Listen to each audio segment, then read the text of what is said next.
morning and happy Sabbath. So today I want to tell you a story about answered prayer. And this story took place in Oregon in the late 1900s. And it's about a lady named Mrs. Kinch. So Mrs. Kinch was babysitting some children, but these children were not Christian. But Mrs. Kinch decided to tell them some Bible stories.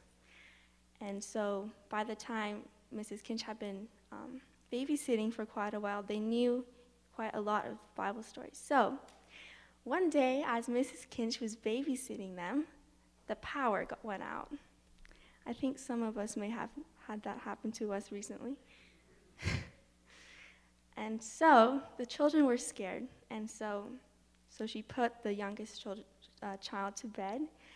And then she stayed up with the older children. And the oldest was about 9 years old, so they were kind of younger. And so they asked her if they could pray for God to turn the power on. And she said, well, you can, but sometimes God doesn't always answer our prayers exactly the way we want them to. But still, she decided to pray, and so she prayed for the power to come on. And there was a knock at the door, and it was a friend of the family that the children she was babysitting. And so the friend came and gave her some candles. And so the children thought that this was the answer to their prayers, and so they were so excited. And so Mrs. Kinch didn't know where the matches were. And so eventually she found the matches and lit the candles. Well, they had candles, but they still didn't have all the light they wanted. And so the children, so Mrs. Kinch decided to tell them more Bible stories while they waited for the power to come on. And so she decided to tell them the story of creation. And so she began by quoting Genesis 1.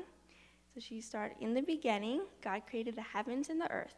And the earth was without form or void, and darkness was upon the face of the deep. And then the oldest child interrupted her and said, so it was dark back then like it is now? And she answered, yes. And then they asked, well, then how did God make it light?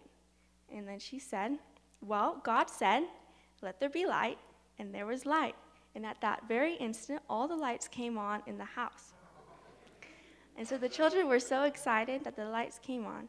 And so Mrs. Kinch was excited too, but she wanted to make sure it wasn't a coincidence that all the lights had come on. So she looked outside, and the only lights she could see were the candles from the other houses.